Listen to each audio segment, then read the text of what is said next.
ദൈവത്തിന്റെ അതിപരിശുദ്ധ നാമം വാഴ്ത്തപ്പെടുമാറാകട്ടെ. ഇന്നത്തെ ദൈവവചന പഠനത്തിനായി കടന്നു വന്നിരിക്കുന്ന എല്ലാവർക്കും കർത്താവായ യേശുക്രിസ്തുവിന്റെ നാമത്തിൽ സ്നേഹവന്ദനം അറിയിക്കുകയും സ്വാഗതം ചെയ്യുകയും ചെയ്യുന്നു. നമുക്ക് പ്രാർത്ഥനയോടെ ആരംഭിക്കാം. ഞങ്ങളുടെ വാഴ്ത്തപ്പെട്ട ദൈവമേ, സ്വർഗീയ പിതാവേ, വീണ്ടും ഒരിക്കൽ കൂടെ തിരുസന്നിധിയിലെ തിരുവചന പഠനത്തിനായി അടുത്തു വരുവാൻ നൽകി തന്ന വിലയേറിയ അവസരത്തിനായിട്ട് നന്ദിയോട് സ്തോത്രം ചെയ്യും. സർവവല്ലഭനായ, മാറ്റമില്ലാത്തവനായ, നിത്യനായ ദൈവത്തിന്റെ നിത്യമായ വചനത്തെക്കുറിച്ച്, മാറ്റമില്ലാത്ത വചനത്തെക്കുറിച്ച് ധ്യാനിപ്പാനും പഠിപ്പാനും കർത്താവ് ഈ രാത്രിയും ഞങ്ങളെ സഹായിക്കുന്നതിനായിട്ട് നന്ദിയോട് സ്തോത്രം ചെയ്യും. രാജാവും കർത്താവുമായ അങ്ങേ ഞങ്ങളെ മഹത്വപ്പെടുത്തുന്നു, ഞങ്ങൾ അങ്ങേ ആരാധിക്കുന്നു. കർത്താവെ, അങ്ങയുടെ ശബ്ദം പെരുവെള്ളത്തിന്റെ ഇരച്ചിലിനേക്കാൾ മുഴക്കമുള്ള ശബ്ദമാണല്ലോ കർത്താവെ. അത് വനങ്ങളെ തോലുരിക്കുന്ന, മാൻപേടകളെ പ്രസവിക്കുമാറാക്കുന്ന, കാദേശ് മരുവിനെ നടുക്കുന്ന ദൈവത്തിന്റെ വചനം, ദൈവത്തിന്റെ ശബ്ദം ഈ രാത്രി ഞങ്ങളുടെ ഹൃദയങ്ങളിൽ മുഴങ്ങുവാൻ, ഞങ്ങളുടെ കാതുകളിൽ മുഴങ്ങുവാൻ, ഞങ്ങളുടെ ഹൃദയത്തിന് അത് രൂപാന്തരത്തിന്, പുതിയ സമർപ്പണത്തിന് മുഖാന്തരമായി തീരുവാൻ കർത്താവ് ഇടയാക്കുമാറാകണമേ എന്ന് അപേക്ഷിക്കുന്നു. മഹത്വം തിരുമേനി മാത്രം എടുത്താട്ട് എല്ലാ ഹൃദയങ്ങളോടും സംസാരിക്കണമേ. അടിയനെയും ശക്തീകരിക്കണം, ബലപ്പെടുത്തണമേ, ഒരു കൂടുതലായി ഉപയോഗിക്കണം. ക്രൂസിന്റെ മറവിൽ മറഞ്ഞു നിന്നുകൊണ്ട് കർത്താവെ, ദൈവത്തിന്റെ ആലോചന അവിടുത്തെ ആത്മാവിന്റെ ശക്തിയോട് സംസാരിപ്പാനായിട്ട് ഒരുക്കണമേ എന്ന് അപേക്ഷിക്കുന്നത്. എല്ലാവർക്കും, ആരൊക്കെ എപ്പോഴൊക്കെ കേൾക്കുന്നു, അവർക്കെല്ലാം അനുഗ്രഹകരമാക്കി തീർക്കണമേ. എല്ലാവരെയും ദൈവാത്മാവിന്റെ ഏകാഗ്രതയിൽ, ഐക്യതയിൽ നിലനിർത്തുമാറാകണമേ എന്ന് അപേക്ഷിക്കുന്നു. മഹത്വം തിരുമേനി എടുത്താട്ട് യേശു ക്രിസ്തുവിന്റെ നാമത്തിൽ അപേക്ഷിക്കുന്നു. കൃപയുണ്ടായി കേൾക്കുമാറാകണമേ. ആമേൻ. ദൈവത്തിന്റെ അതിപരിശുദ്ധ നാമം വാഴ്ത്തപ്പെടുമാറാകട്ടെ. നമ്മളെ അപ്പോസ്തലനായ പൗലോസ് തീമോഥെയോസിന് എഴുതിയ 2-ാം ലേഖനം 3-ാം അധ്യായത്തിന്റെ ഒടുവിലത്തെ ഭാഗങ്ങളാണ്. പ്രത്യേകിച്ചും ഇന്ന് 16-ഉം 17-ഉം വാക്യങ്ങളാണ് നാം ഒരുമിച്ച് ചിന്തിക്കുന്നത്. കഴിഞ്ഞ എപ്പിസോഡില്, കഴിഞ്ഞ ക്ലാസ്സില് നാം ചിന്തിക്കുകയുണ്ടായി, ദൈവവചനം എന്ന് പറയുന്നത് ദൈവത്തിന്റെ ശബ്ദമാണെന്ന് നമ്മൾ ദൈവവചനത്തിലൂടെ കാണുവാനായിട്ട് നമുക്ക് കഴിഞ്ഞു. ദൈവത്തിന്റെ വചനം പുറപ്പെടുന്നത് ദൈവത്തിന്റെ വായിൽ നിന്നാണ്. ആ ശബ്ദം ഏത് കാര്യത്തിനു വേണ്ടി ദൈവം പുറപ്പെടുവിക്കുന്നുവോ ആ ശബ്ദം അതിനെ അയച്ച സ്ഥലത്തേക്ക് കടന്നു എന്ന്, അത് ഏത് കാര്യത്തിന് അയച്ചുവോ അത് നിർവഹിച്ച് ദൈവത്തിന്റെ സന്നിധിയിലേക്ക് മടങ്ങി വരുന്ന ദൈവത്തിന്റെ ശബ്ദമാണ്. ആ കാര്യം നിർവഹിക്കാതെ ദൈവത്തിന്റെ ശബ്ദം ദൈവത്തിന്റെ അടുക്കിലേക്ക് മടങ്ങി വരുന്നില്ല. 33-ാം സങ്കീർത്തനത്തിൽ നാം വായിക്കുന്നു, അവൻ അരുളി ചെയ്തു, അങ്ങനെ സംഭവിച്ചു, അവൻ കൽപ്പിച്ചു, അങ്ങനെ സ്ഥാപിതമായി. അപ്പോ അവൻ എന്ത് അരുളി ചെയ്താലും അങ്ങനെ സംഭവിക്കും, അവൻ എന്ത് കൽപ്പിച്ചാലും അത് സ്ഥാപിതമായി തീരും. അതാണ് ദൈവത്തിന്റെ വായിൽ നിന്ന് വരുന്ന വചനം. കർത്താവ് ശിഷ്യന്മാരോട് പറഞ്ഞപ്പോൾ, യോഹന്നാന്റെ സുവിശേഷം 6-ാം അധ്യായത്തിന്റെ 63-ാമത്തെ വാക്യത്തില് കർത്താവ് ഇപ്രകാരം പറയുന്നു, ജീവിപ്പിക്കുന്നത് ആത്മാവാകുന്നു, മാംസം ഒന്നിനും ഉപകരിക്കുന്നില്ല. ഞാൻ നിങ്ങളോട് സംസാരിച്ച വചനങ്ങൾ ആത്മാവും ജീവനുമാകുന്നു. The words that I spoke to you are spirit and life. ദൈവം നമ്മോട് സംസാരിക്കുന്ന ദൈവത്തിന്റെ വാക്കുകള് ആത്മാവാണ്, അത് ദൈവത്തിന്റെ ജീവനാണ്. ദൈവം ജീവൻ തരുന്നതായിട്ടുള്ള ദൈവത്തിന്റെ വചനമാണ്, ജീവനുള്ളതും ചൈതന്യമുള്ളതും.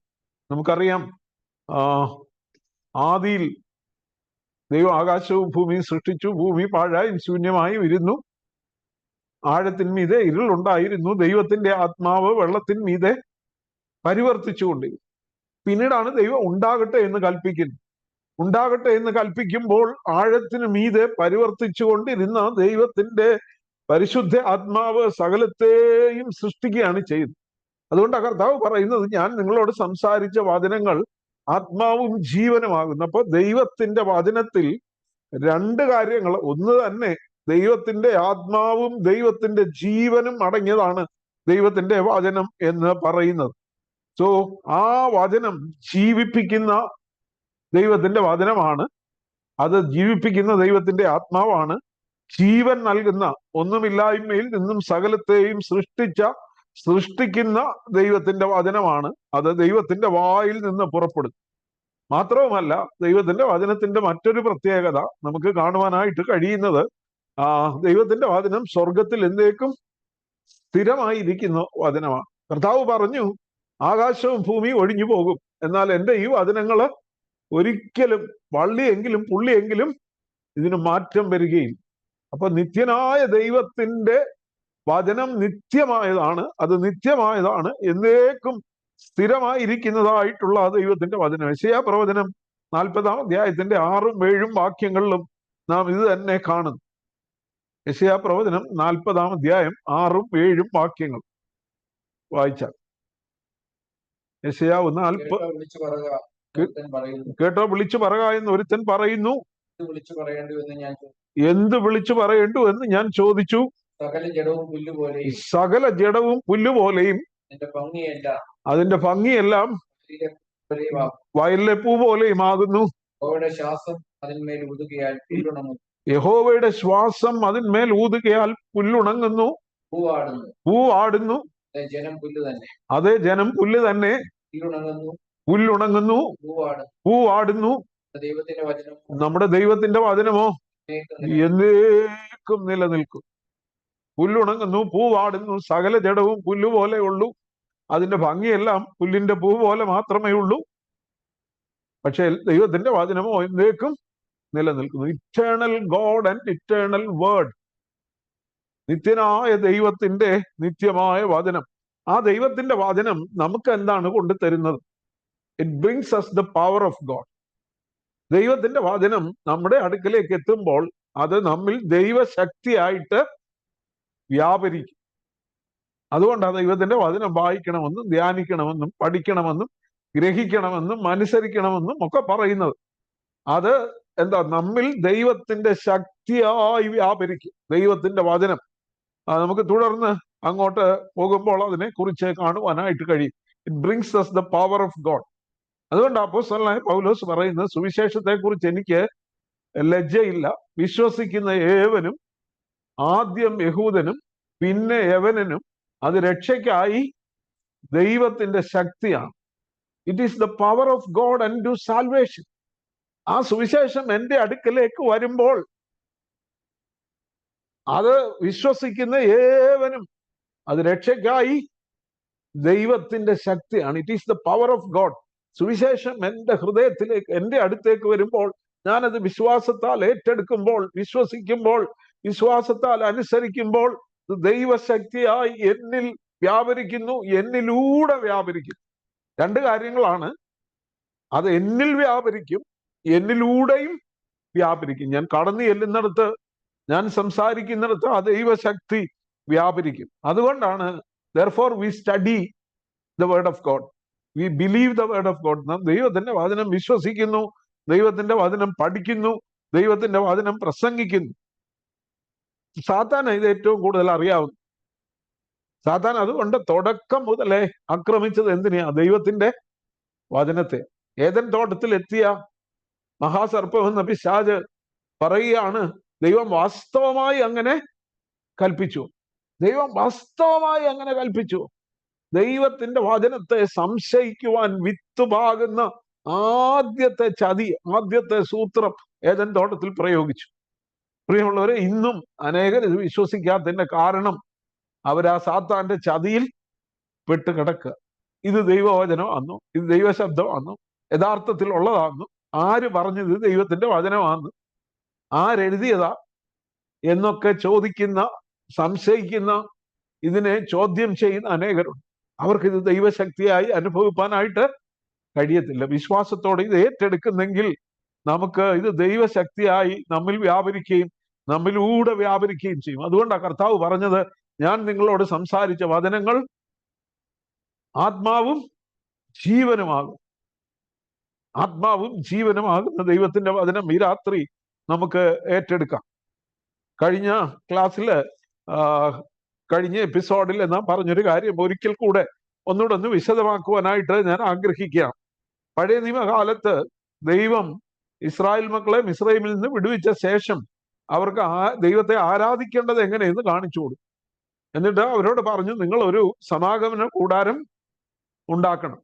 സമാഗമന കൂടാരത്തിന്റെ പണികൾ എങ്ങനെ ആയിരിക്കണം അതെല്ലാം കാണിച്ചു കൊടുത്തു. എന്നിട്ട് അതിന്റെ അതിവിശുദ്ധ സ്ഥലത്തെ മറയ്ക്കുന്ന കർട്ടൻ, അതിന്റെ തിരശ്ശീലയെ കുറിച്ചും അത് എങ്ങനെ ആയിരിക്കണം എന്നെല്ലാം കാണിച്ചിട്ട് അതിവിശുദ്ധ സ്ഥലത്ത് വയ്ക്കുന്നതാണ് ദൈവത്തിന്റെ നിയമപ്പെട്ടകം എന്ന് പറയും. അതിവിശുദ്ധ സ്ഥലത്താണ് ദൈവത്തിന്റെ നിയമപ്പെട്ടകം വയ്ക്കുന്നത്. ആ നിയമപ്പെട്ടകം അതിന്റെ പൊക്കം ഇത്രാണ്, നീളം വീതി എല്ലാം പറഞ്ഞു കൊടുത്തു. അത് മുഴുവൻ തങ്കം കൊണ്ട് പൊതിയണം. അതിന്റെ മേൽമൂടി ആയിരിക്കണം കൃപാസനം. പുറപ്പാട് പുസ്തകം 25-ാം അധ്യായത്തിന്റെ 10 മുതലുള്ള വാക്യങ്ങൾ നോക്കിയാൽ ഇസ്രായേൽ മക്കളെ വിടുവിച്ചു കൊണ്ടുവന്ന് 20-21 അധ്യായങ്ങളിലൊക്കെയാണ് കൽപ്പന കൊടുക്കുന്നത്. കൽപ്പന കൊടുത്തിട്ട് അതിനുശേഷം ആരാധനയെ കുറിച്ച് പറയുമ്പോൾ 25-ാം അധ്യായത്തില് 10-ാമത്തെ വാക്യം, കതിരമരം കൊണ്ടൊരു പെട്ടകം ഉണ്ടാക്കണം. അതിന് 2.5 മുഴം നീളവും 1.5 മുഴം വീതിയും 1.5 മുഴം ഉയരവും വേണം. അത് മുഴുവനും തങ്കം കൊണ്ട് പൊതിയണം, അകത്തും പുറത്തും പൊതിയണം. അതിനുശേഷം താഴോട്ട് മുഴുവൻ വായിക്കാൻ നമുക്ക് സമയമില്ലാത്തത് കൊണ്ട് 16-ാമത്തെ വാക്യം, ഞാൻ തരുവാനിരിക്കുന്ന സാക്ഷ്യം പെട്ടകത്തിൽ വെക്കണം, തങ്കം കൊണ്ട് കൃപാസനം ഉണ്ടാക്കണം. അതിന്റെ നീളം 2.5 മുഴവും വീതി 1.5 മുഴവും ആയിരിക്കണം. പൊന്നുകൊണ്ട് 2 കെരൂബുകളെ ഉണ്ടാക്കണം. കൃപാസനത്തിന്റെ 2 അറ്റത്തും അടിപ്പ് പണിയായി പൊന്നുകൊണ്ട് അവയെ ഉണ്ടാക്കണം. ഒരു കെരൂബിനെ ഒരറ്റത്തും മറ്റേ കെരൂബിനെ മറ്റേ അറ്റത്തും ഉണ്ടാക്കണം. അത് കഴിഞ്ഞിട്ട് 22-ാമത്തെ വാക്യം 21-ാമത്തെ വാക്യം, കൃപാസനത്തെ പെട്ടകത്തിന്മീതെ വെക്കണം. അപ്പോ ഈ പെട്ടകം എങ്ങനെ ഉണ്ടാക്കണം? പെട്ടകത്തിന്റെ മീതെ വെക്കേണ്ടത് എന്താണ്? കൃപാസനം, തങ്കം കൊണ്ട് പൊതിഞ്ഞ കൃപാസനം. അതിന്റെ 2 വശത്തും കെരൂബുകളുണ്ട്. എന്നിട്ട് പറയുന്നു, ഞാൻ തരുവാനിരിക്കുന്ന സാക്ഷ്യം പെട്ടകത്തിന് അകത്ത് വെക്കണം. അപ്പൊ ദൈവത്തിന്റെ കൽപ്പന പെട്ടകത്തിന്റെ അകത്ത് വേണം. അതിന്റെ മുകളിലാണ് കൃപാസനം വെക്കേണ്ടത്. ആ കൃപാസനത്തിൽ എന്ത് ചെയ്യും എന്നാണ് ദൈവം പറയുന്നത്. 22, അവിടെ ഞാൻ നിനക്ക് പ്രത്യക്ഷനായി കൃപാസനത്തിന്മേൽ നിന്നും സാക്ഷ്യപ്പെട്ടകത്തിന്മേൽ നിൽക്കുന്ന 2 കെരൂബുകളുടെ നടുവിൽ നിന്നും ഇസ്രായേൽ മക്കൾക്കായി ഞാൻ നിന്നോട് കൽപ്പിക്കാൻ ഇരിക്കുന്ന സകലവും നിന്നോട് അരുളിച്ചു. അപ്പൊ ദൈവം തന്റെ മഹത്വത്തിൽ ഈ അതിവിശുദ്ധ സ്ഥലത്തേക്ക് ഇറങ്ങി വന്ന് ആ പെട്ടകത്തിന് മുകളിലുള്ള കൃപാസനത്തിൽ ദൈവത്തിന്റെ മഹത്വം ആവസിച്ചുകൊണ്ട് അവിടെ നിന്ന് മോശയോടും അഹരോനോടും ദൈവത്തിന്റെ കൽപ്പനകൾ അവരെ അറിയിക്കും. സമാഗമന കൂടാരം മുഴുവൻ മേഘം കൊണ്ട് മൂടും. ദൈവത്തിന്റെ മഹത്വം സ്വർഗത്തിൽ നിന്ന് ഇറങ്ങി വരും. അതിനാ ഷെക്കൈന ഗ്ലോറി എന്ന് പറയുന്ന ആ കൃപാസനത്തിലേക്ക് ഇറങ്ങി വന്ന് അവിടെ നിന്ന് മോശയോ അഹരോനോ അതിന് പുറത്താ നിൽക്കുന്നു, അതിവിശുദ്ധ സ്ഥലത്തല്ല. അവിടെ നിന്ന് ദൈവം അവരോട് അരുളി ചെയ്യും. അപ്പോ ദൈവത്തിന്റെ മഹത്വം ഇറങ്ങി വരുന്ന ദൈവത്തിന്റെ പെട്ടകത്തിന്റെ അകത്ത് എന്തായിരിക്കുന്നത്? ദൈവത്തിന്റെ കൽപ്പനയാ, ദൈവത്തിന്റെ സാക്ഷ്യമാ, ദൈവത്തിന്റെ വചനമാ, ദൈവം കൊടുത്ത കൽപ്പലകളാണ്. ആ പെട്ടകം പിൽക്കാലത്ത് യോശുവയുടെ പുസ്തകത്തിലൊക്കെ വായിക്കുമ്പോൾ നമുക്കറിയാം ആ പെട്ടകം കൊണ്ട് അവർ യാത്ര ചെയ്തത്. അവർ സമാഗമന കൂടാരം അടിക്കുന്നിടത്തെല്ലാം ആ പെട്ടകം അതിവിശുദ്ധ സ്ഥലത്ത് വെക്കുമായിരുന്നു. ആ പെട്ടകവുമായിട്ട് യാത്ര ചെയ്തു. യോർദാൻ കടക്കണം. യോർദാൻ കടക്കുമ്പോ എന്താ വേണം? പുരോഹിതന്മാര് തണ്ടുകളിൽ ഈ പെട്ടകം എടുത്തുകൊണ്ട് വന്ന് അവരുടെ കാൽ യോർദാനിലെ വെള്ളത്തിൽ ചവിട്ടുമ്പോൾ യോർദാനിലെ വെള്ളം 2ആയിട്ട് പിരിയും. അതിന്റെ അർത്ഥം എന്താണ്? അതിന്റെ അർത്ഥം യഹോവയുടെ സാന്നിധ്യം അവരോട് കൂടെ ഉണ്ടായിരുന്നു. യോശുവയുടെ പുസ്തകം 3-ാം അധ്യായം നോക്കിയാല്, യോശുവയുടെ പുസ്തകം 3-ാം അധ്യായത്തില്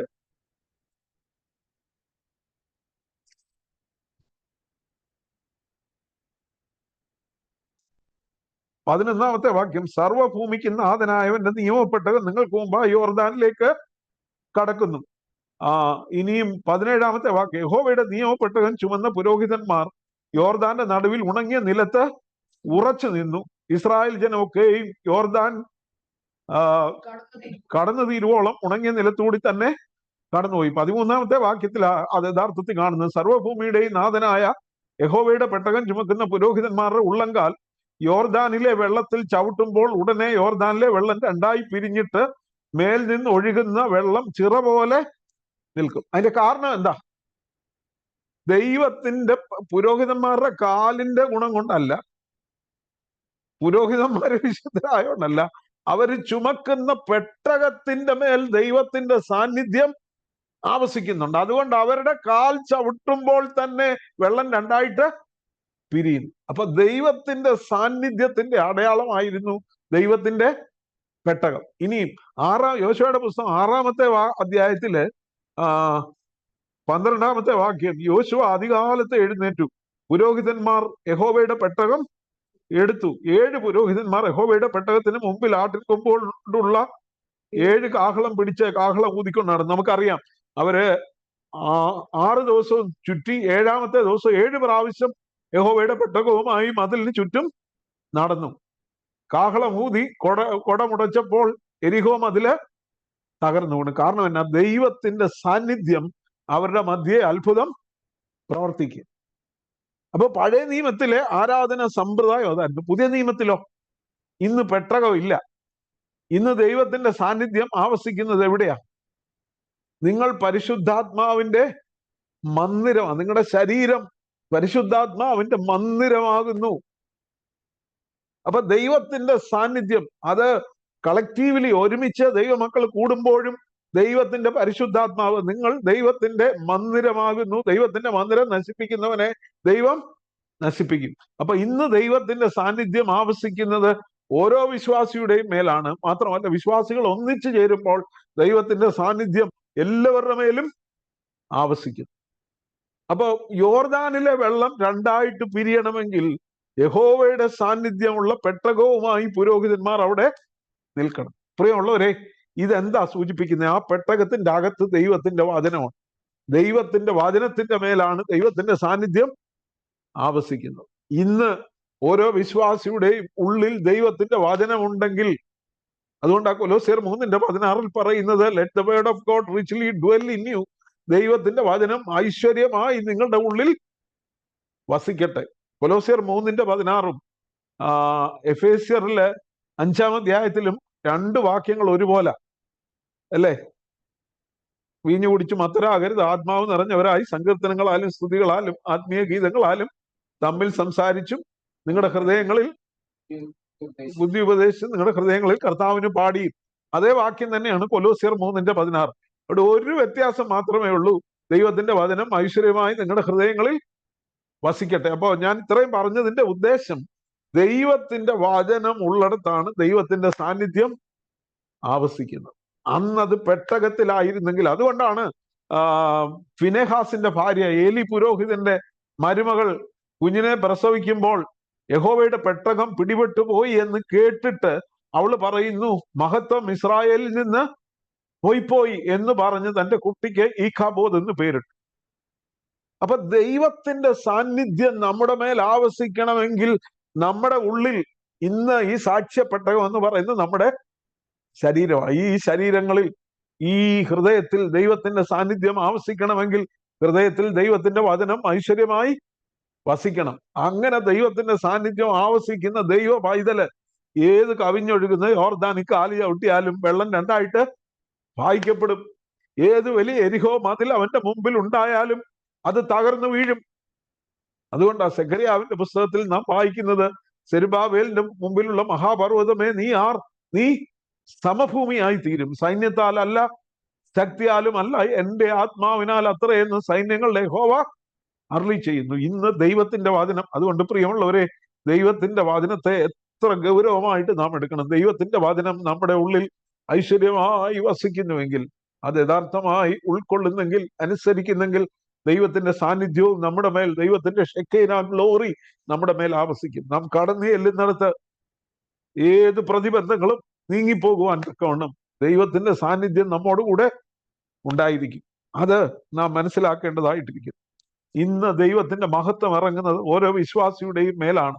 ആ വിശ്വാസിയുടെ ഹൃദയത്തിൽ ദൈവത്തിന്റെ വചനം വസിക്കുന്നുവെങ്കിൽ അവന്റെ മേൽ ദൈവത്തിന്റെ ആത്മാവ് ആവസിക്കും. പ്രതിബന്ധങ്ങൾ മാറും. അതുകൊണ്ടാ നാം ചോദിക്കുന്നതിലും നനയ്ക്കുന്നതിലും അത്യന്തം പരമായി നമ്മിൽ വ്യാപരിക്കുന്ന ശക്തിയാൽ ചെയ്യുവാൻ കഴിയുന്നവന്. എഫേസ്യ ലേഖനം 3:20 അതാണ്.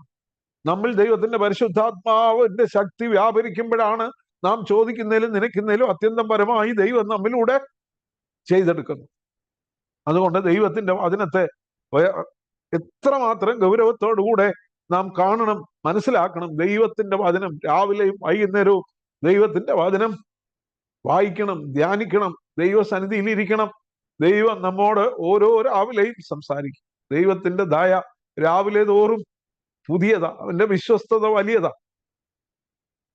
ആ ദൈവത്തിന്റെ വചനത്തിന്റെ മുമ്പിൽ നാം നമ്മെ തന്നെ ഏൽപ്പിച്ചു കൊടുക്കണം. 16-ാമത്തെ വാക്യം എന്താണ് പറയുന്നത്? 2 തിമോഥെയോസ് 3:16. All scripture is God breath or inspired or breathed out by God, profitable or useful or beneficial for doctrine, for reproof, for correction, and for training in righteousness, so that the man of God may be thoroughly equipped for every good work എന്നാണ് ഇംഗ്ലീഷിൽ. എന്ന് പറഞ്ഞാൽ എല്ലാ തിരുവെഴുത്തും ദൈവശ്വാസ്യമാകിയാൽ ദൈവത്തിന്റെ മനുഷ്യൻ സകല സൽപ്രവർത്തിക്കും വക പ്രാപിച്ച് തികഞ്ഞവനാകേണ്ടതിന് ഉപദേശത്തിനും ശാസനത്തിനും ഗുണീകരണത്തിനും നീതിയിലെ അഭ്യസനത്തിനും പ്രയോജനമുള്ളതാകുന്നു. ആദ്യത്തെ സെന്റൻസ് തന്നെ നമുക്ക് എടുക്കാം. All scripture is God breath. എല്ലാ തിരുവെഴുത്തും ദൈവ ശ്വാസീയമാണ്. ബ്രീത്ത്ഡ് ഔട്ട് ബൈ ഗോഡ് എന്ന് പറഞ്ഞാൽ അതിന്റെ അർത്ഥം ഇവിടെ പറയുന്നത് ഈ സുവിശേഷം എഴുതിയ എല്ലാ മനുഷ്യരും ഇൻസ്പയർഡ് ബൈ ഗോഡ് എന്നല്ല, ദൈവത്താൽ പ്രചോദിതമായെന്നല്ല പറയുന്നത്. തീർച്ചയായും ദൈവത്താൽ പ്രചോദിതമായിട്ട് തന്നെയാണ് എഴുതിയത്.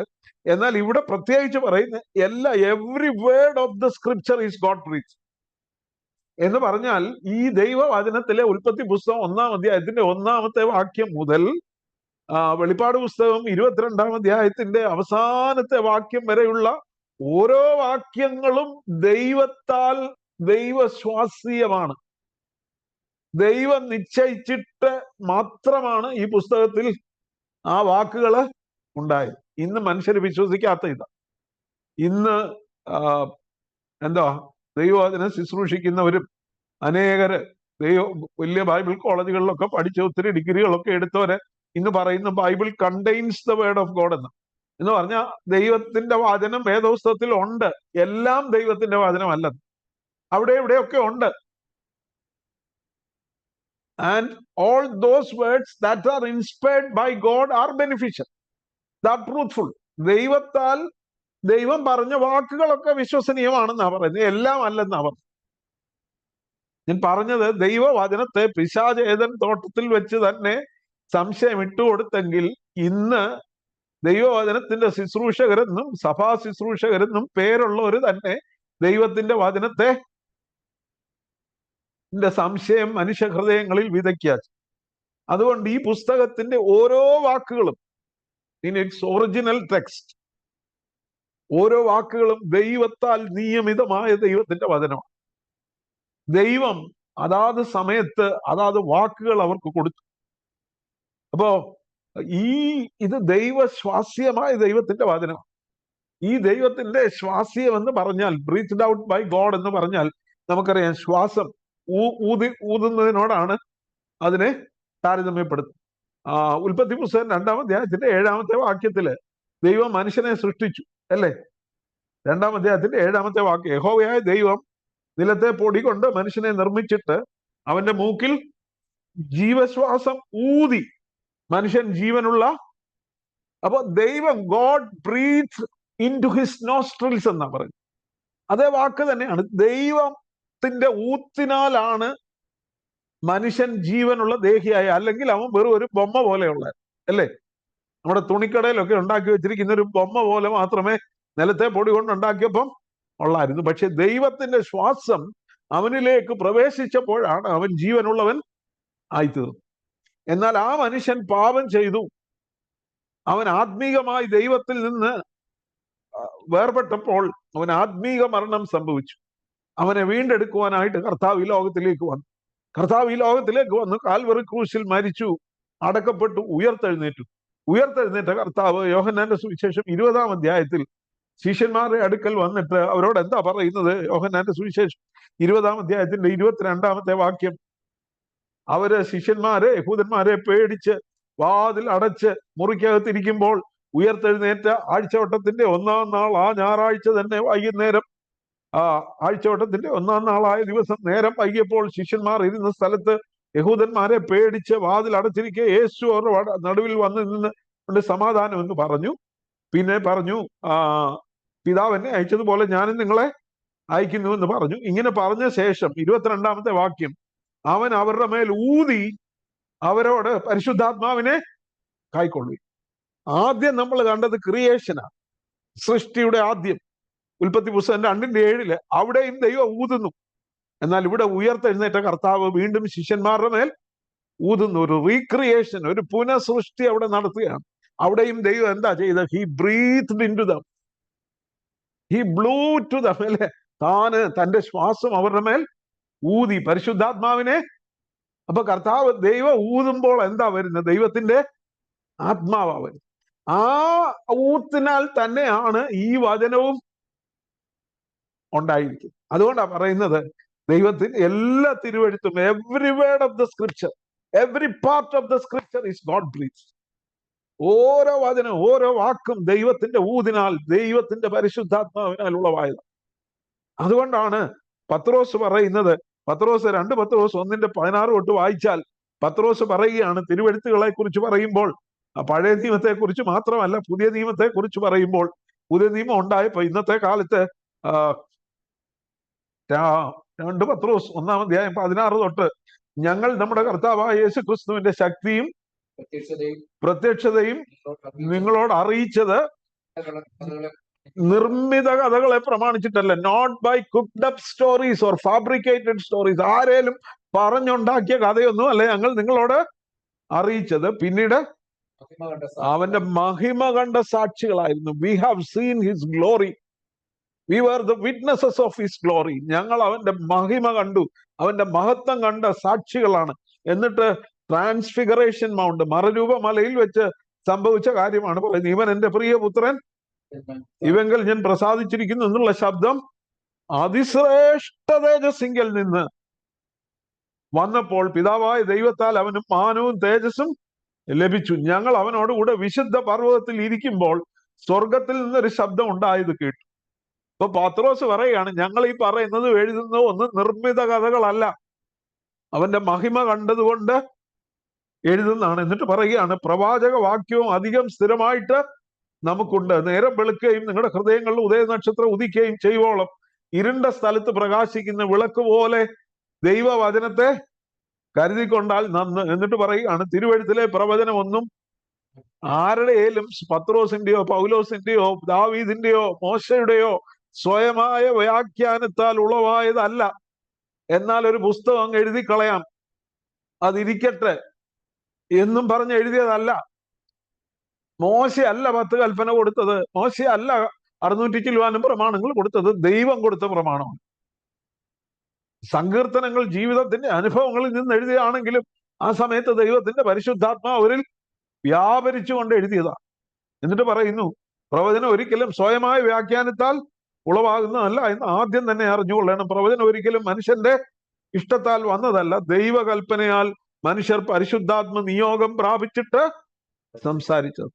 By the commandment of God, they were carried away by the Holy Spirit and they spoke.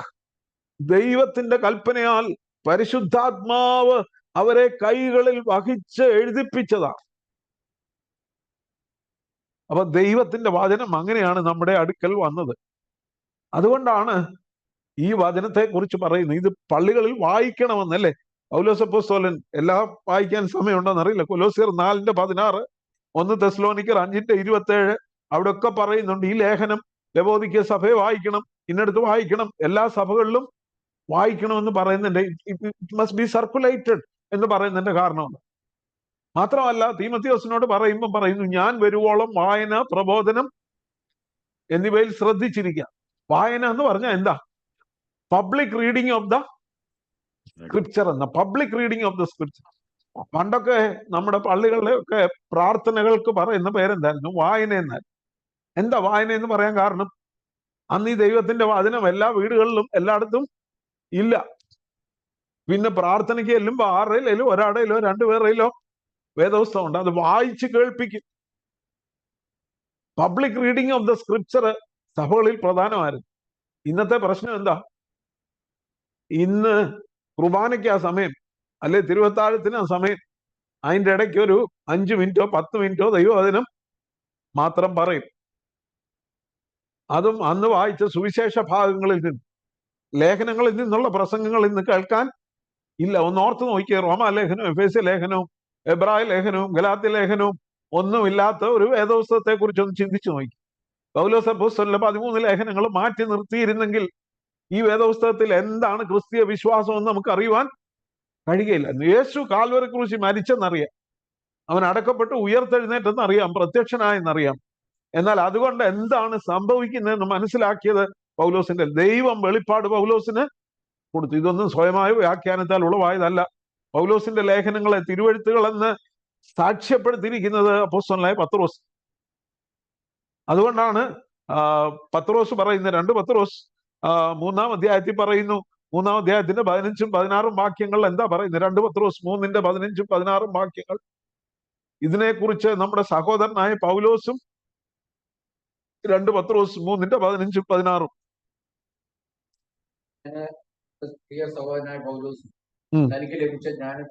അങ്ങനെ നമ്മുടെ പ്രിയ സഹോദരനായ പൗലോസും തനിക്ക് ലഭിച്ച ദൈവിക ജ്ഞാനത്തിനൊത്തവണ്ണം, ദൈവികം എന്നുള്ള വാക്ക് ഞാൻ കൂട്ടിച്ചേർക്കുകയാണ്, തനിക്ക് ലഭിച്ചത് ജ്ഞാനത്തിനൊത്തവണ്ണം നിങ്ങൾക്ക് ഇതിനെക്കുറിച്ച് സംസാരിക്കുന്ന സകല ലേഖനങ്ങളിലും എഴുതിയിട്ടുണ്ടല്ലോ. പത്രോസ് പറയുന്നതാ, പൗലോസ് എഴുതിയതിനെ കുറിച്ച് പത്രോസ് പറയുന്നതാ. എന്നിട്ട് വായിച്ചാൽ അവയിൽ ഗ്രഹിപ്പാൻ പ്രയാസമുള്ളത് ചിലതുണ്ട്. പൗലോസിന്റെ ലേഖനങ്ങൾ ചിലത് ഗ്രഹിപ്പാൻ അല്പം പ്രയാസമാണ്. അറിവില്ലാത്തവരും അസ്ഥിരന്മാരുമായവർ ശേഷം തിരുവെഴുത്തുകളെ പോലെ എന്ന് പറഞ്ഞാൽ is equating Paul's letters as equivalent to scripture, same as scripture. പൗലോസിന്റെ ലേഖനങ്ങള് പത്രോസ് പറയുന്നത് അറിവില്ലാത്തവരും അസ്ഥിരന്മാരുമായ മനുഷ്യർ മറ്റ് തിരുവെഴുത്തുകളെ പോലെ അതും തങ്ങളുടെ നാശത്തിനായിട്ട് കോട്ടിക്കളയും. അപ്പൊ എപ്പോഴും തിരുവചനം കോട്ടിക്കളയുന്ന ഒത്തിരി പേരുണ്ട്. അവരെ പറയുന്നത് എന്താ? അറിവില്ലാത്തവരും അസ്ഥിരന്മാരുമായ മനുഷ്യർ. പ്രിയമുള്ളവരെ, ഈ വചനം എത്രമാത്രം ഗൗരവത്തോടെ, വചനത്തെ കുറിച്ച് എത്ര പറഞ്ഞാലും മതിയാകത്തില്ല. അപ്പൊ പൗലോസിന്റെ ലേഖനങ്ങൾ തിരുവെഴുത്തുകളാണെന്ന് സാക്ഷ്യപ്പെടുത്തിയത് പത്രോസ്. അതുകൊണ്ടാണ് നമുക്ക് ഈ പുതിയ നിയമം ലഭിച്ചത്, അല്ലേ?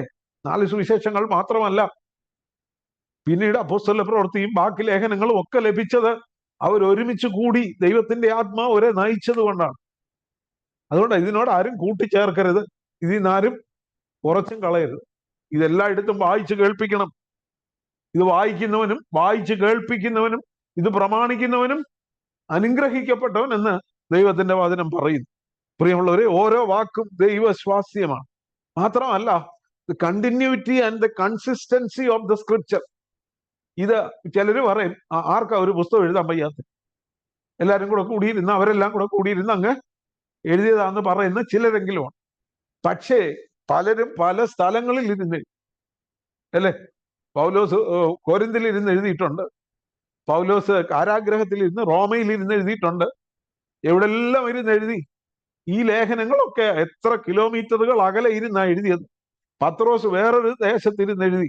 പക്ഷെ ഇതിന്റെ തുടർച്ചയും ഇതിന്റെ സ്ഥിരതയും ആരാലും ചോദ്യം ചെയ്യപ്പെടുവാൻ വയ്യാത്ത വിധം ദൈവത്തിന്റെ പരിശുദ്ധാത്മാവ് അവയെ ഒരുപോലെ കൂട്ടിച്ചേർന്നു.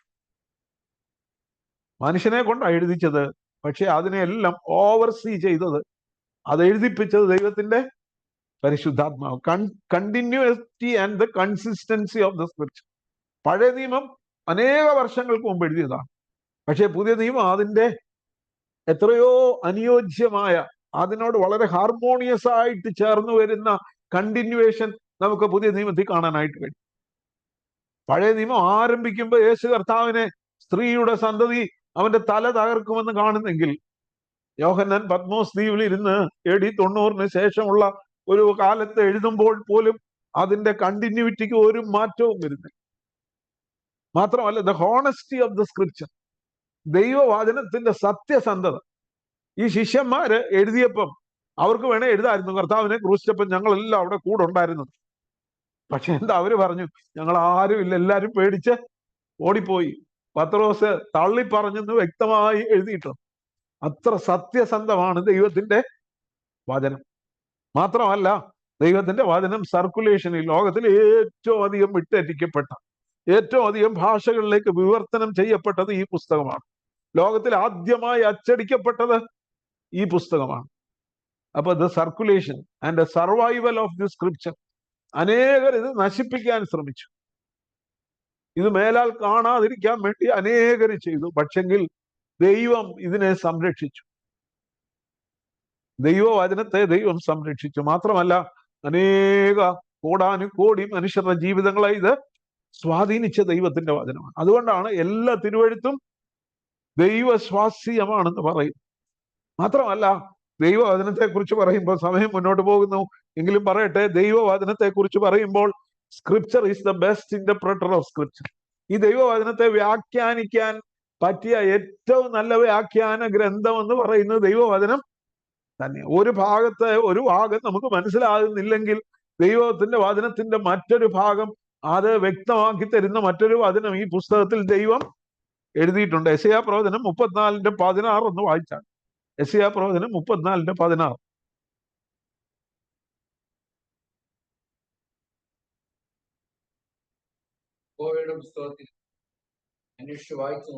യഹോവയുടെ പുസ്തകത്തിൽ അന്വേഷിച്ച് വായിച്ചു നോക്കുവീൻ, അവയിൽ ഒന്നും കാണാതിരിക്കയില്ല,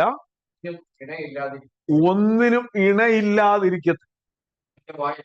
അവന്റെ വായല്ലോ കൽപ്പിച്ചത്, അവന്റെ ആത്മാവ് അവയെ. അപ്പൊ ഈ ദൈവം അതിന് യഹോവയുടെ പുസ്തകമായി അവന്റെ വാ കൽപ്പിച്ചതാ, അവന്റെ ആത്മാവാണ് ഇതിനെ കൂട്ടി വരുത്തിയത്. അതുകൊണ്ട് ഇതിന് ഇണ കാണാതിരിക്കുകയില്ല. ഇവിടെ ഒരു വാക്യം കണ്ടാൽ അതിനോട് യോജിക്കുന്ന അത് വ്യക്തമാക്കുന്ന മറ്റൊരു ഭാഗം കൂടെ ദൈവത്തിന്റെ ആത്മാവ് ഇതിൻ്റെ അകത്ത് കൂട്ടി ചേർത്തിട്ടുണ്ട്. അതുകൊണ്ടാണ് ഒരു ഉപദേശം ഉണ്ടാക്കുമ്പോൾ ഒറ്റ വാക്യത്തെ പിടിച്ചുണ്ടാക്കരുതെന്ന് പറഞ്ഞു. ദൈവവചനം അതിന് സപ്പോർട്ടിങ് വേഴ്സസ്, അതിനെ പിന്തുണയ്ക്കുന്ന മറ്റു വാക്യങ്ങള് ദൈവവചനത്തിലുണ്ട്. അതിൽ ഇണ കാണാതിരിക്കുകയില്ല. അവന്റെ വായ കൽപ്പിച്ചത്, അവന്റെ ആത്മാവാണ് അതിനെ കൂട്ടിവരുത്തിയത്. ഇത് യഹോവയുടെ പുസ്തകമാണ്, ഇത് മനുഷ്യന്റെ പുസ്തകമല്ല. ഇത് അങ്ങനെ ഇങ്ങനെയാന്നൊക്കെ ചില മതക്കാരും ക്രിസ്ത്യാനികളിൽപ്പെട്ട സഭാ ശുശ്രൂഷയിലായിരിക്കുന്ന, ഇനി മേലധ്യക്ഷതയിൽ വരെ ആയിരിക്കുന്നവരും ഇതിനെ ചോദ്യം ചെയ്യുമ്പോൾ ദൈവത്തിന്റെ വചനം നൂറ്റാണ്ടുകളായി നിലനിൽക്കുന്ന ദൈവത്തിന്റെ വചനം ഇത് തലമുറയ്ക്ക് കൈമാറണം. തീമോഥെയോസിന്റെ അമ്മയും വല്യമ്മയും ചെയ്ത പോലെ കൊച്ചുമക്കളോടും മക്കളോടും ഒക്കെ ഇത് പറഞ്ഞു കൊടുക്കണം. യഹോവയുടെ വായ കൽപ്പിച്ചത് ഇതാണ്. അതുകൊണ്ടാണ് പറയുന്നത് all scripture is God breath, profitable or beneficial or useful for doctrine എന്നാണ്. ടീച്ചിങ് എന്ന ചില ഇംഗ്ലീഷ് വേദോസ്തത്തിൽ കാണുന്നു. എന്നാൽ ഉപദേശത്തിന് മലയാളം വേദോസ്തം അങ്ങനെ പറയുന്നു. ഉപദേശം ഉണ്ടാക്കേണ്ടത് എങ്ങനെ? ചില സഭകളൊക്കെ ചെയ്യുന്ന പോലെ മാർപ്പാപ്പ പേപ്പൽ ത്രോണേൽ ഇരുന്ന് പറഞ്ഞത് വെച്ചാ ഉപദേശം ഉണ്ടാകുന്നല്ലേ. മാർപ്പാപ്പയ്ക്ക് തെറ്റാവരം ഉണ്ടെന്നാ പറയുന്നത്. മാർപ്പാപ്പ പറയുന്നതൊന്നും തെറ്റത്തില്ലെന്നാ പറയുന്നത്. പക്ഷെ ഞാൻ മാർപ്പാപ്പയെ അവഹേളിക്കുകയൊന്നും അല്ല ചെയ്യുന്നതെങ്കിലും പറയട്ടെ, പല മാർപ്പാപ്പമാര് പണ്ട് പറഞ്ഞതൊക്കെ തെറ്റിപ്പോയെന്ന് ഇപ്പോഴത്തെ മാർപ്പാപ്പമാർ ഓടി നടന്ന് ക്ഷമ ചോദിച്ചുകൊണ്ടിരിക്കുക. അന്ന് സഭ ചെയ്ത് തെറ്റിപ്പോയി, അന്ന് സഭ അങ്ങനെ ചെയ്തു, സഭ പലരെയും കൊന്നൊടുക്കി, സഭ തെറ്റായിട്ട് വ്യാഖ്യാനിച്ചു, ഗലീലിയെ തെറ്റായിട്ട് വ്യാഖ്യാനിച്ചു. തെറ്റാവരം മനുഷ്യർക്കാർക്കും ഇല്ല, ദൈവത്തിന് മാത്രമേ ഉള്ളൂ. ഇത് ദൈവത്തിന്റെ വചനമാണ്. അതുകൊണ്ട് ഇതിനോട് കൂടെ പാരമ്പര്യങ്ങളൊന്നും കൂട്ടിച്ചേർക്കുവാനായിട്ട് കഴിയത്തില്ല. ചിലർ പറയും ഞങ്ങളുടെ പാരമ്പര്യം ഇതാ. അത് മറ്റോ പറയുന്ന ഒരു ഉദാഹരണം എന്താണ്? സഭയാണ് ആദ്യം ഉണ്ടായത്, പിന്നെ വേദോസ്തം ഉണ്ടായിരുന്നതാണ്. അതെന്തോ ഒരു അബദ്ധമാണ്. ആദിയിൽ വചനം ഉണ്ടായിരുന്നെന്ന് വേദോസ്തം പറയുന്നത്. ദൈവത്തിന്റെ വചനം എല്ലാ കാലത്തും ദൈവം തന്റെ ജനത്തിന് നൽകിക്കൊടുത്തു. അത് എഴുതപ്പെട്ട രൂപത്തിൽ ഒരു പുസ്തകമായി പിന്നീട് വന്നെങ്കിലും, പക്ഷേ ദൈവത്തിന്റെ വചനം ആദിമസഭയിൽ പുതിയ നിയമം ഉണ്ടായതിനെ കുറിച്ച് പറയുന്ന അങ്ങനെയാണ്. നമ്മൾ തീമോഥെയോസിന്റെ ലേഖനം പഠിച്ചപ്പോൾ അവൻ ജഡത്തിൽ വെളിപ്പെട്ടു, ആത്മാവിൽ നീതീകരിക്കപ്പെട്ടു, ദൂതന്മാർക്ക് പ്രത്യക്ഷനായി എന്നൊക്കെ പറയുന്ന വചനങ്ങളൊക്കെ ആദിമസഭയിൽ സർക്കുലേഷനിൽ ഉണ്ടായിരുന്ന വചനങ്ങൾ തന്നെയാണ്, അല്ലേ? യേശുക്രിസ്തു പാപികളെ രക്ഷിപ്പാൻ ലോകത്തിൽ വന്നു എന്നുള്ളത് വിശ്വാസിയും എല്ലാവരും അംഗീകരിപ്പാൻ യോഗ്യവും, എല്ലാവരും അംഗീകരിപ്പാൻ യോഗ്യമായ വചനം. അത് അങ്ങോട്ടും ഇങ്ങോട്ടും അവർ പറഞ്ഞതാ. അവരങ്ങോട്ടും ഇങ്ങോട്ടും കാണുമ്പോൾ പറയുമായിരുന്നു, നമ്മുടെ കർത്താവിനെ സ്നേഹിക്കാത്തവൻ ശപിക്കപ്പെട്ടവൻ, നമ്മുടെ കർത്താവ് വരുന്നു. ദൈവത്തിന്റെ വചനത്തിൽ നിന്ന് വേണം ഉപദേശങ്ങൾ ഉണ്ടാകേണ്ടത്. ദൈവത്തിന്റെ വചനമാണ് ദൈവം ആരാണെന്ന് നമുക്ക് വെളിപ്പെടുത്തുന്നത്, അല്ലേ? This is A special revelation of God. ദൈവം ആരാണെന്ന് നമ്മെ കാണിച്ചു തരുന്ന ദൈവത്തിന്റെ വചനം. ദൈവം തന്റെ പുത്രനിലൂടെ വെളിപ്പെടുത്തി, ജീവന്റെ വചനമായ യേശു ക്രിസ്തുവിലൂടെ വെളിപ്പെടുത്തി. എന്നാൽ ആ വചനം എഴുതപ്പെട്ട് നമുക്ക് തന്നിരിക്കുക. അതിലൂടെയാണ് ദൈവത്തെ നമുക്ക് വെളിപ്പെടുത്തി തരുന്നത്. ദൈവത്തിന്റെ ഗുണവിശേഷങ്ങൾ എന്തൊക്കെയാണെന്ന് അറിയുന്നത് ഈ വചനത്തിലൂടെയാണ്, അല്ലേ? നമ്മോട് കരുണ കാണിക്കുന്ന ദൈവം, അകൃത്യങ്ങൾക്ക് ഒത്തവണ്ണം പകരം ചെയ്യാത്ത ദൈവമാണ്. ആകാശം ഭൂമിക്കും ഇത് ഉയർന്നിരിക്കുന്നത് പോലെ തന്റെ ദയ എത്ര വലുതായിരിക്കുന്നു നമ്മൾ അറിയുന്നത് ഈ ദൈവത്തിന്റെ വചനത്തിലൂടെ. അനേകരുടെ ജീവിത അനുഭവങ്ങളിലൂടെ ദൈവത്തിന്റെ ഗുണവിശേഷങ്ങൾ നാം അറിയുന്നത്. അപ്പോസ്തലനായ പൗലോസ് ഈ ലേഖനങ്ങൾ എഴുതിയില്ലായിരുന്നെങ്കിൽ, റോമാലേഖനം എഴുതിയില്ലായിരുന്നെങ്കിൽ വിശ്വാസത്താലുള്ള നീതീകരണത്തെ കുറിച്ച് നാം എങ്ങനെ മനസ്സിലാക്കുമായിരുന്നു? എന്നാൽ ദൈവം യേശുക്രിസ്തുവിനെ പരസ്യമായി മുൻനിർത്തി അവന്റെ രക്തത്താൽ പാപങ്ങളുടെ മോചനം എന്ന വീണ്ടെടുപ്പുണ്ടെന്ന്, വിശ്വാസത്താലാണ് നീതീകരിക്കപ്പെടുന്നത്, ന്യായപ്രമാണത്തിന്റെ പ്രവൃത്തികളാൽ ഒരു ജഡവും നീതീകരിക്കപ്പെടുകയില്ലെന്ന് എഴുതിയത് അപ്പോസ്തലനായ പൗലോസ്. കൊലോസ്യ ലേഖനത്തിൽ പറയുന്നു, അവൻ ക്രൂശിൽ ചൊരിഞ്ഞ രക്തം കൊണ്ട് സമാധാനം ഉണ്ടാക്കി. പ്രിയമുള്ളവരെ, അവന്റെ രക്തം സകല പാപവും പോക്കി നമ്മെ ശുദ്ധീകരിക്കുന്നു. അപ്പോ ലേഖനങ്ങൾ ഇല്ലായിരുന്നെങ്കിൽ, ഈ പുസ്തകം ഇല്ലായിരുന്നെങ്കിൽ, ദൈവവചനം ഇല്ലായിരുന്നെങ്കിൽ, ഉപദേശങ്ങൾ നമുക്ക്, ഡോക്ട്രിൻസ് ഓഫ് ദ ചർച്ച്, ഇന്ന് പലരും പറയും ഉപദേശം വേണ്ടെന്ന്. പക്ഷെ ഉപദേശം വേണം. ഉപദേശം എന്താണെന്ന് അറിയാത്തതാണ് ഇന്നത്തെ പ്രശ്നം. മറ്റൊരുത്തരിലും രക്ഷയില്ല, രക്ഷിക്കപ്പെടുവാൻ ആകാശത്തിന്റെ കീഴിൽ മനുഷ്യരുടെ ഇടയിൽ നൽകപ്പെട്ട വേറൊരു നാമവും ഇല്ലെന്ന് ഉച്ചൈസ്തരം പത്രോസ് വിളിച്ചു പറഞ്ഞു ന്യായാധിപ സംഘത്തിന്റെ മുമ്പാകെ. അപ്പൊ അത് നമുക്ക് ലഭിച്ചത് ഈ വചനത്തിലൂടെയാണ്. ഈ വചനത്തെ എത്ര ഭയത്തോടെ നാം കൈകാര്യം ചെയ്യണം, എത്ര ജാഗ്രതയോടെ ഇതിനെ അന്വേഷിക്കണം. ഇത് പഠിക്കണം, ഇത് ഗ്രഹിക്കണം, ഇത് അനുസരിക്കാനുള്ളതാണ്, നമ്മുടെ ജീവിതത്തെ ശോധന ചെയ്യുവാനുള്ളതാണ്. അതുകൊണ്ടാണ് പറയുന്നത്, എല്ലാ തിരുവെഴുത്തും ദൈവശ്വാസ്യമാകയാൽ ഉപദേശത്തിനും, ഇംഗ്ലീഷ് വേദപുസ്തകത്തിലെ പാറ്റേണിൽ നമുക്ക് പറയാം, ഉപദേശത്തിനും, പിന്നെ പറയുന്നു ശാസനത്തിനും ഗുണീകരണത്തിനും, rebuking and reproof or correction. ദൈവവചനം നമ്മെ ശാസിക്കുന്നതാണ്, അല്ലേ? ദൈവവചനം വായിക്കുമ്പോഴാണ് നമ്മുടെ ഹൃദയത്തിൽ ദൈവത്തിന്റെ പരിശുദ്ധാത്മാവ് നമ്മെ ശാസിക്കും. നീ ഇന്നലെ ചെയ്തത്, നീ ആ സഹോദരനോട് പറഞ്ഞത്, നീ അങ്ങനെ ചിന്തിച്ചത്, ആ ചിന്തകൾ നിന്റെ മനസ്സിൽ വന്നത്, അത് തെറ്റായി പോയി എന്ന് ദൈവവചനം വായിക്കുമ്പോഴാണ് ദൈവത്തിന്റെ പരിശുദ്ധാത്മാവ് നമ്മെ ശാസിക്കുന്നത്. ശാസിക്കുന്നത് കൊണ്ടാണ് കറക്റ്റ് ചെയ്യുന്നത്. What is good and what is wrong, what is right, ഏതാണ് ശരി ഏതാണ് തെറ്റെന്ന് നമ്മെ കാണിച്ചു തരുന്നത് ദൈവത്തിന്റെ വചനമാണ്. ആ ദൈവത്തിന്റെ വചനം നമുക്കൊരു അധികാരവും തരുന്നു. മാറ്റമില്ലാത്ത ദൈവത്തിന്റെ വചനം ഗിവ്സ് us an അതോറിറ്റി. ഈ ദൈവത്തിന്റെ വചനത്തിന് ഒരു അധികാരമുണ്ട്. This is the inspired word of God. ഇത് ദൈവശ്വാസീയമായ ദൈവത്തിന്റെ വചനമാണ്. ഇത് വീഴ്ച സംഭവിക്കാത്ത ഇൻഫാലിയബിൾ വേർഡ് ഓഫ് ഗോഡ് ആണ്. ഇൻസ്പയർഡ് ബൈ ഗോഡ്, ദൈവശ്വാസീയമായ, ദൈവത്താൽ പ്രചോദിപ്പിക്കപ്പെട്ട ദൈവത്തിന്റെ വചനം, എഴുതപ്പെട്ട ദൈവത്തിന്റെ വചനം. ഇത് വീഴ്ച ആകാശവും ഭൂമിയും ഒഴിഞ്ഞു പോയാലും മാറിപ്പോകാത്ത ദൈവത്തിന്റെ വചനം. മാത്രമല്ല, ഇന്നറന്റ് വേർഡ് ഓഫ് ഗോഡ്, തെറ്റിക്കൂടായ്മ ഈ വേദപുസ്തകത്തിനേ ഉള്ളൂ, ദൈവവചനത്തിനേ ഉള്ളൂ. ഇത് തെറ്റാത്ത ദൈവത്തിന്റെ വചനമാണ്. മനുഷ്യർക്കാർക്കും തെറ്റാവരമല്ല. ദൈവത്തിന്റെ വചനം നൂറ്റാണ്ടുകളായി നിലനിൽക്കുന്നു. ഇന്നും ഇതിലെ വള്ളിയെങ്കിലും പുള്ളിയെങ്കിലും ഒരു നിയമമെങ്കിലും മാറ്റി എഴുതേണ്ടതായിട്ട് വന്നിട്ടില്ല. അപ്പൊ അതുകൊണ്ട് ഈ ദൈവവചനം നമുക്കൊരു അധികാരം തരുന്നുണ്ട്, അതോറിറ്റി ഓഫ് ദ സ്ക്രിപ്ചർ. അതുകൊണ്ടാണ് ഇത് ശാസനത്തിനും ഗുണീകരണത്തിനും ഉള്ളതാണ്. ഇനിയും മറ്റൊന്ന്, ട്രെയിനിങ് ഇൻ റൈറ്റ്വസ്നെസ്, നീതിയിലെ അഭ്യസനത്തിന്. Teaches us to do what is right. പലപ്പോഴും നമ്മള് ഒരു കാര്യം നമുക്ക് ശരിയാണെന്ന് തോന്നുന്നത് എല്ലാം ശരിയായിരിക്കത്തില്ല. ദൈവത്തിന്റെ കണ്ണിൽ അത് നീതിയാണോ എന്ന് നമ്മൾ മനസ്സിലാക്കുന്നത് എങ്ങനെയാ? ദൈവവചനത്തിലൂടെ. അതുകൊണ്ടാണ് നീതിയിലെ അഭ്യസനം എന്ന് പറയുന്നത്. ട്രെയിനിങ് ഇൻ റൈറ്റ്വസ്നെസ്, പരിശീലിപ്പിക്കുകയാണ്. നീതി ഏതാണ്, സത്യം ഏതാണ്, നീ എങ്ങനെയാണ് ജീവിക്കേണ്ടത്, നീ എന്താണ് ശരിയായി ചെയ്യേണ്ടത്, ഇങ്ങനെയാണ് എന്ന് പരിശീലിപ്പിക്കുന്നത് ദൈവത്തിന്റെ വചനമാണ്. ഏതാണ് നീതി, ഏതാണ് ന്യായം എന്ന് നമ്മെ കാണിച്ചു തരുന്നത്, തെറ്റുണ്ടെങ്കിൽ തിരുത്തുന്നത്, നമ്മെ ശാസിക്കുന്നത്, ഇത് വായിക്കുമ്പോൾ പരിശുദ്ധാത്മാവ് അത് നമ്മിൽ നിർവഹിക്കും. ഇനിയും ഒടുവിലായിട്ട് പറയുന്നു, so that the man of God may be completely or thoroughly equipped for every good work. ദൈവത്തിന്റെ മനുഷ്യനെ ദൈവം സൃഷ്ടിച്ചത് എന്തിനു വേണ്ടിയാ? നാം അവന്റെ കൈപ്പണിയായി സൽപ്രവർത്തികൾക്കായിട്ട് ക്രിസ്തുയേശുവിൽ സൃഷ്ടിക്കപ്പെട്ടവരാകുന്നു. എഫേസ്യ ലേഖനം 2-ാം അധ്യായത്തിന്റെ 10-ാമത്തെ വാക്യം.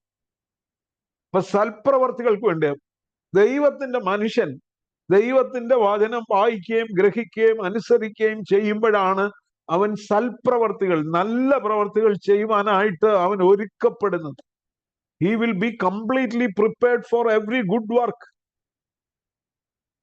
മറ്റുള്ളവരെ സഹായിപ്പാൻ, സ്നേഹിപ്പാൻ, സമൂഹത്തിന് അനുഗ്രഹമായിരിക്കാൻ ദൈവത്തിന്റെ വചനം ദൈവത്തിന്റെ മക്കളെ ഒരുക്കുന്നു.